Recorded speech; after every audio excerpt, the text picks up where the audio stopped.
Calaroga Shark Media.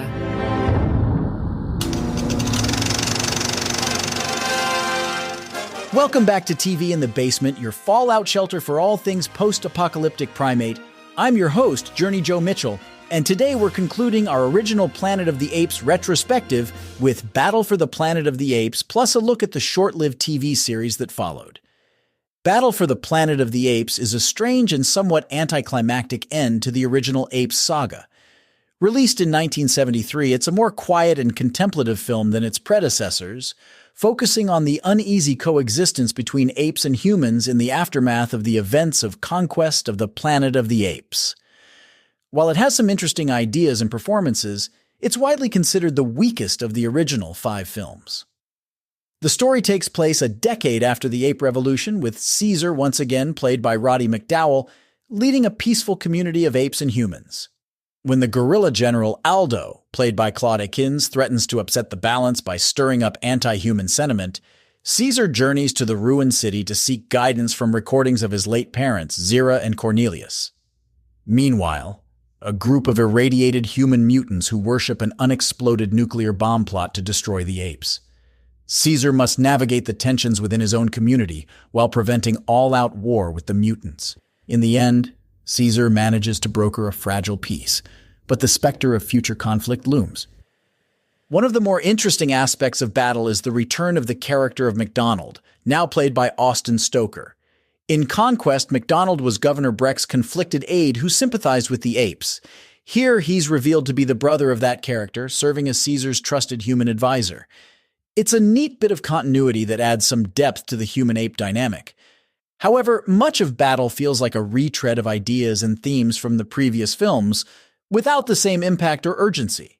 The plotline with the mutants feels particularly half-baked and anticlimactic, lacking the punch of the earlier film's social commentary, and the budget limitations are more apparent, with extensive use of stock footage and a smaller scale overall. That said, there are still some strong elements. Roddy McDowall once again anchors the film with his soulful performance as Caesar, now a wise but weary leader trying to hold his fragile society together. The makeups are still impressive, particularly the expressive orangutan characters like Caesar's advisor Virgil, played by Paul Williams. And there are some poignant moments, like Caesar's final speech about the future of the planet. But overall, Battle for the Planet of the Apes feels like a series running out of steam without the bold ideas or daring execution of its predecessors. It brings the original Apes saga to a conclusion, but not a wholly satisfying one. Perhaps sensing that the film series had run its course, 20th Century Fox decided to bring Planet of the Apes to television. In 1974, CBS aired a live-action series that served as a sort of alternate sequel to the original film.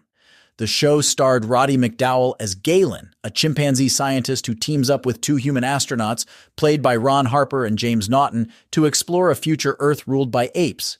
The trio traveled from place to place in a stolen spaceship, encountering different ape societies and helping oppressed humans along the way.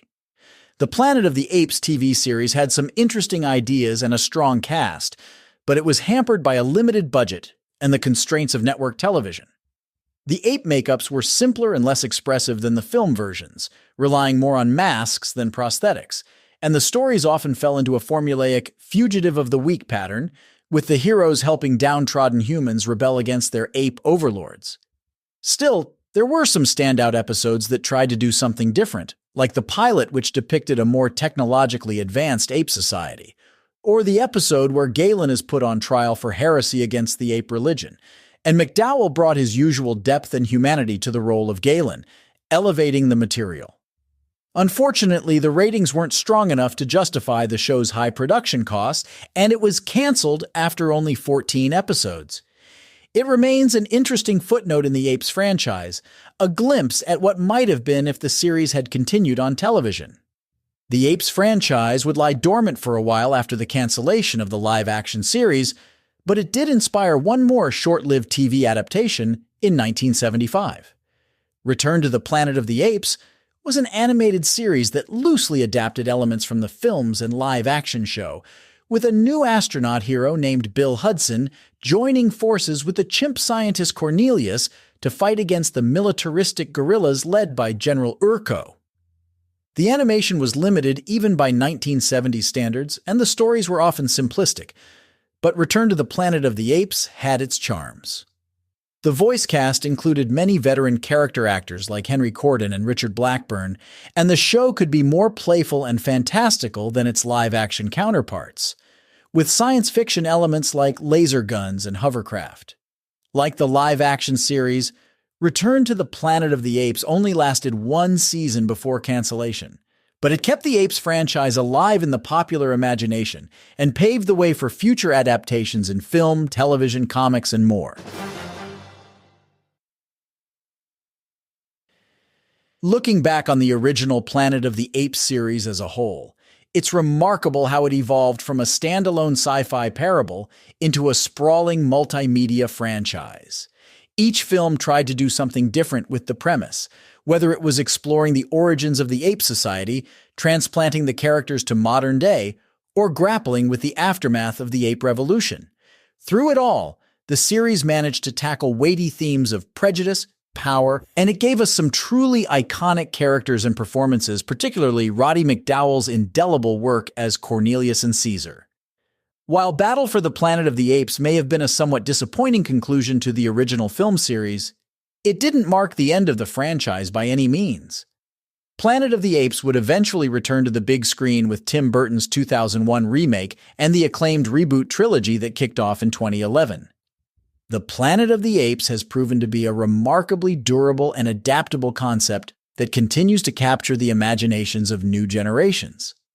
So while Battle for the Planet of the Apes and the subsequent TV shows may not reach the heights of the earlier films, they're still an important part of the Apes' legacy. They demonstrate the enduring appeal of this strange, provocative, and powerful franchise, one that continues to evolve and find new ways to explore its central ideas. As we bring our original Planet of the Apes retrospective to a close, I want to hear from you. What are your thoughts on Battle for the Planet of the Apes and the TV series that followed? Do you think they're underrated gems or forgettable footnotes? And what's your favorite entry in the original Ape saga overall? Share your thoughts in the comments. If you'd like to receive episodes of this podcast commercial-free, as well as the other programs from Calaroga Shark Media, including a show I think you'd love called Monsters, Sharks, and Dinosaurs, alongside daily comedy news, 5 good news stories, 5 daily trivia questions, and a whole lot more, open up the Apple Podcasts app and find this show and hit subscribe. It's just $4.99 a month, and you can test drive it for 30 days for free. Thank you for joining me on this journey through the Planet of the Apes. It's been a wild ride, but an endlessly fascinating one. Until next time, keep watching the skies and the screens. For TV in the Basement, this is Journey Joe Mitchell signing off.